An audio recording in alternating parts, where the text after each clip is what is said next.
The gameplay is just going to be more just to have on the background, but this video is going to be pretty much strictly about the new DLC coming out, which is the Butcher Circus, which is featuring PvP essentially. Well, not essentially, it is PvP.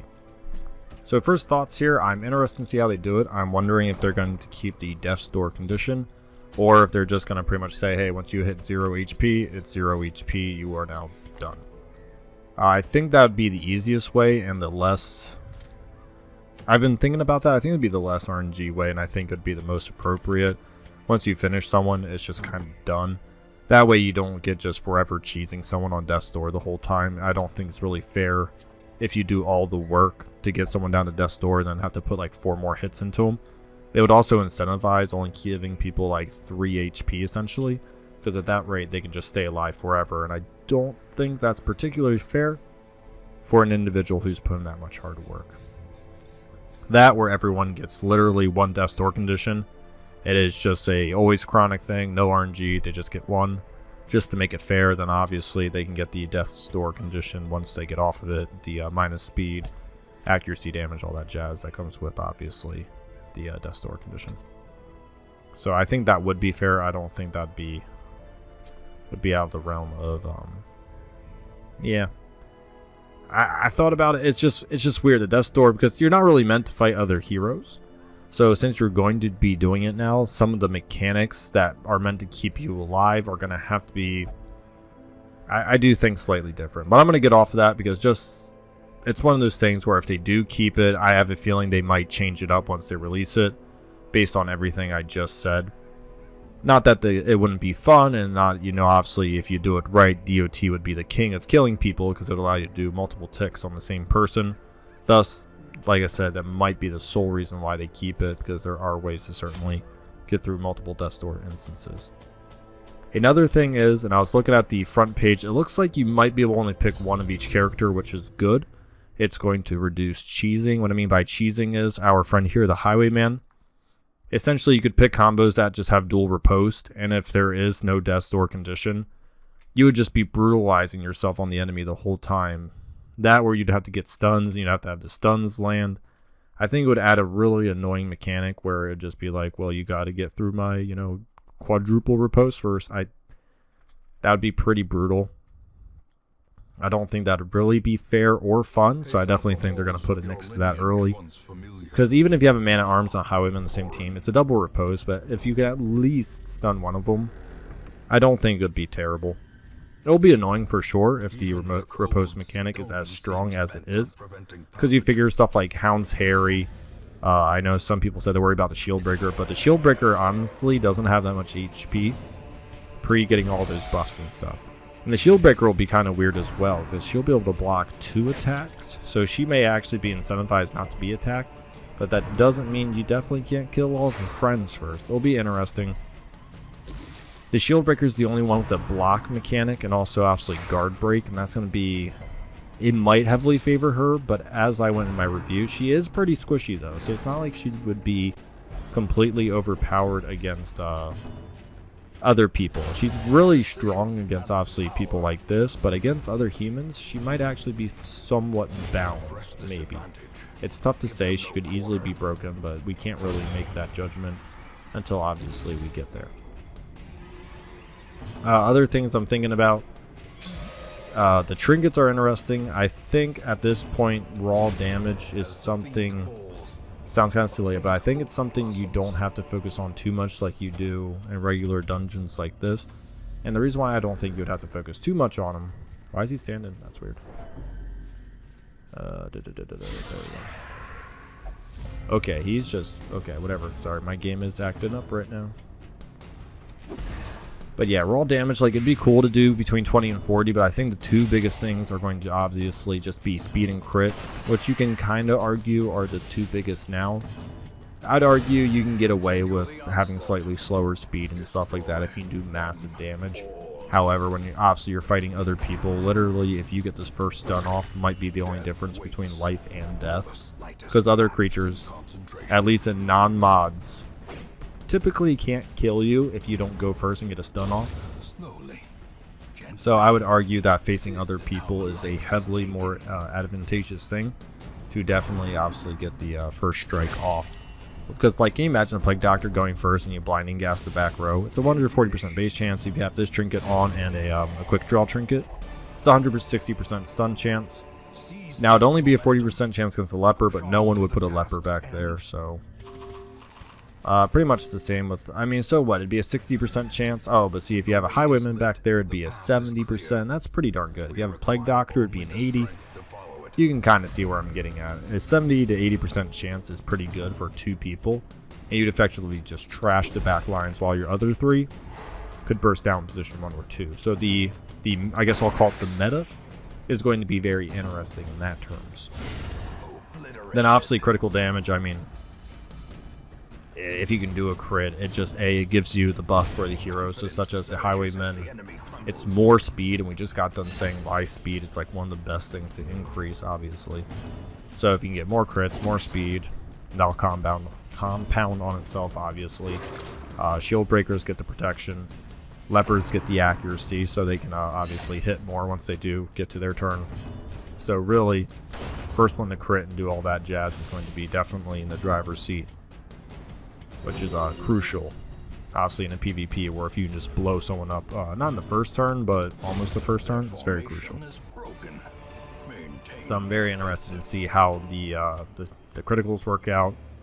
If everyone gets the same trinkets, that would be interesting. And also what I would like to see, but I don't think they're going to do, is I would like to see what they have in MOBAs is a draft.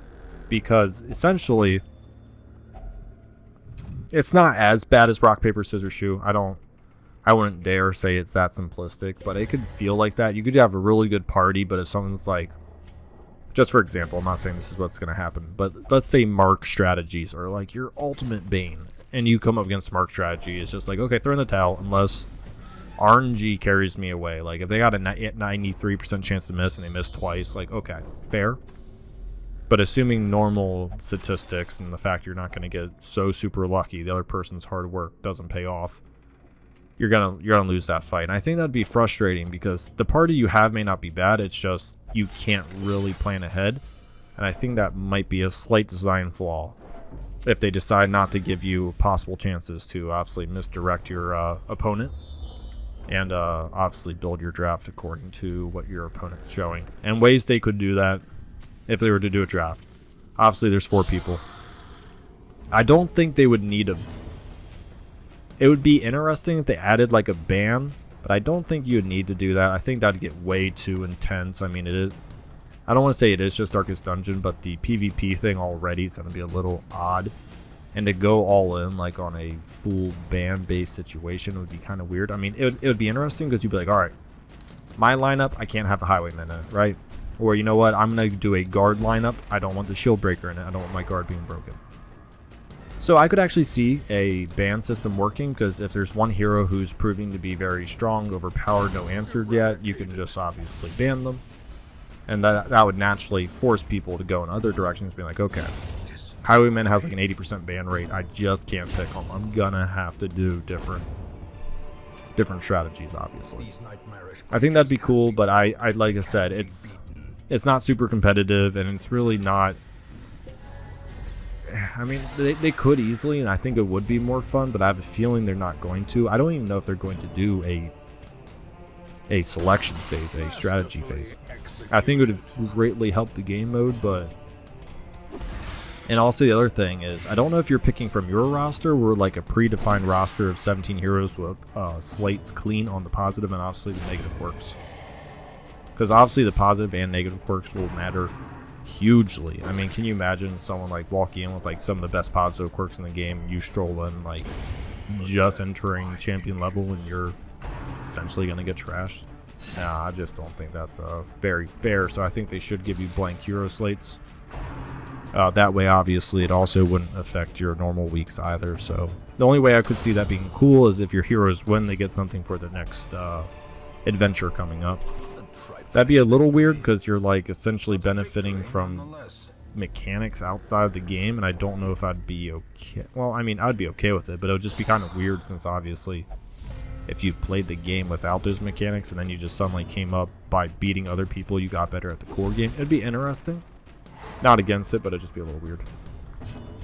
But yeah, they could easily do first person gets first pick, next person gets 2 picks, the person after that gets 2 picks, then the other person gets 1 pick, and then 1 pick. I think I did that right. So you could do that, and then obviously, like, let's say my first person is I pick a Vestal, right? It really doesn't show a lot other than the fact that, like, hey, I'm going all in on a healer. Naturally, you would assume the Vestal to go position 3 to 4. Obviously, Vestals can function in position 2. So I might say, you know what? You pick a Vestal. They're slow. They don't dodge a lot. Hence, there comes maybe my Plague Doctor pick. So you could pick a Plague Doctor, and then also you could pick an Occultist. You're going to pick maybe like a Plague Doctor Occultist. You could be like, I can either pull the Vestal or stun her, depending on where she's at. If she's in the front row, no problem, because then you could easily go something like a Hellion. Because then the Hellion's got Barbaric Yawp, and you could stun both front row positions in case the one person is doing a guard strategy. So there's a lot of stuff you could do with the ban pick phase, and I think that'd be kind of cool to do. I hope they maybe do something along the lines of that. Even if it's like that person picks 2, then you pick 2, and then like if something that simple, they give you like 30 seconds to pick, well, like a minute to pick 2 heroes, then they get a minute, and then you get 30 seconds, and then they get 30 seconds. Something that quick, pop in and out of matches. You get maybe like a 2 to 3 minute prep phase. I mean, I know this is 4 minutes to go fight, but I mean, it would be max 4 to 5 minutes each time. And after a while, I think people would have like a strategy that would automatically pick. I don't know if they would always take the full minute to pick 2 heroes. If they do, they do, but I have a feeling like after a while they wouldn't really care all that much. But yeah, overall I'm pretty excited.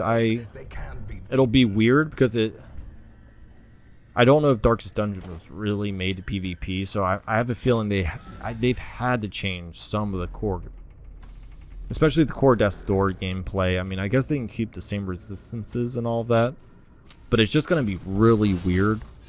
Because I have a feeling there's going to be a broken strategy or 2 just naturally, because that's what happens when new PvP stuff starts. People get crazy ideas, they start trying things, and they go, oh, you know, if you stick these 3 heroes together, you put on these 4 trinkets, next thing you know, your dodge is 80 on everybody. The natural accuracy of everyone's going to be like 120, 40% chance to hit, game over, right? That could easily be a strategy. Extremely annoying. I guess you could argue just get a Jester to counter that. Well, let's just say you do pick like a Man-at-Arms and Antiquarium, and hopefully I know some people would really want DLC characters, modded characters, but I think they would add a lot of confusion. So what, the Antiquarium and the Man-at-Arms would obviously add about 20 dodge. So they could easily get you to 50. That'd be interesting. That wouldn't be broken. Because if you don't allow doubles of characters, that's where it would be okay. Once you allow doubles of characters, that's when things get wonky. There's like 2 Man-at-Arms and an Antiquarium. Not a lot of damage, but you do have 2 reposters in there. And the ability to also get about 30 dodge first turn, which would be pretty crazy. I mean, that would render the Leper fairly useless right away. Even like a Crusader, you'd be pretty much stuck to doing the normal generic heroes. And that's where, I mean, the meta would get very dull very quickly. Because if you're like, alright, if I run into a guy who does this, I need the same exact heroes and I need to pray my hits land because they're just relying on dodge RNG. Which maybe you can say it's a valid strategy, but I think it would get a little annoying and a little boring really quickly if you ran to 4 people in a row who did something like that. As many party compositions there are, we all know, just like MOBAs, there might be 120 characters in the game, but only 20 are going to get used. So you figure there's 17 essentially unique characters in the game. I would not be surprised if only 5 to 8 get strong consideration for constant PvP, right? You just see those same 8 heroes circle in and out, and you'll see the occasional person throw in like a curveball meta, so to say. Such as maybe like a Musketeer. Someone does like a quick marking strategy and blows you away, catches you off guard. Could easily happen. I'm not saying the Arbalist is a bad choice for PvP, because no one really knows right now based on how things are. The Arbalist could actually be an amazing PvP option, obviously, if it's just an immediate death's door. Because, I mean, immediate kill. Can you imagine a mark into like 40 50 damage crit in the back row? I mean, you could essentially obliterate someone's back row in 1 turn. The Arbalist would be looking real sweet at that point, right? So that's what I'm saying. I'm not discounting anyone being bad or good right now, because we simply don't know how the mechanics are going to work. I was looking some stuff up. I didn't see too much. If I missed how the mechanics are being done, let me know. But that's definitely my first impression on it. It's going to be interesting. My last little note here, if you made it this far in the video, I'm surprised they're doing it this late. I know Darkest Dungeon 2 technically doesn't have a... I don't think it has a full release date yet. So them doing that maybe only about a year and a half out until the next game's released, it's kind of awkward. Maybe they're thinking, people knowing that Darkest Dungeon 2 is coming out, they're gonna like revitalize 1, try to get like some people back in to be like, oh yeah, you know, I played this game, really liked it. I don't know. I'm not the developers. I am surprised they were spending, honestly, this much time on Darkest Dungeon. If I was them, I would have just said, you know what, people love the base game. The community has done a great job of adding mods in terms of new enemies, events, I mean, all that stuff. The community has done a great job keeping this game unique, keeping people coming back, adding new people. I know some people, they played their first time through with like a crap ton of mods. They don't even give... I'm not saying it's wrong, but they don't even actually play the base game once as it was. And you certainly don't have to. That's the glorious thing about Darkest Dungeon. So I am surprised the amount of work they put into it. I'm glad they are still thinking about the game, but it's just as I'll say one more time, it's a unique perspective. They're going to take time off to kind of give this game a little more life, but life in regards of not too... I'm indifferent. I mean, I will PvP because obviously I've played a bunch, but I don't know if I will have like a crap ton of videos on it.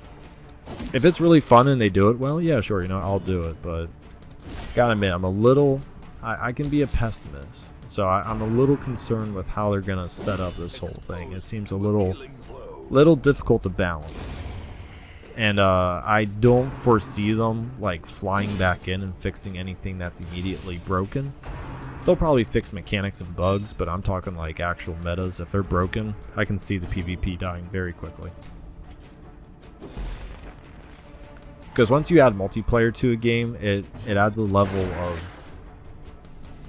like keep up that maybe the designers aren't willing to do, because once the meta gets boring and everyone figures out what the best thing is, you kind of have to like introduce new mechanics and stuff, and I don't know if that's something they could really do. I'll try and design a new game. Thank you so much for watching. Let me know if you think I am completely off on what I'm saying, if I missed mechanics, but I looked around the internet, I didn't really see anything too deep, so if I missed something, please feel free to tag the URL down below. I will read that.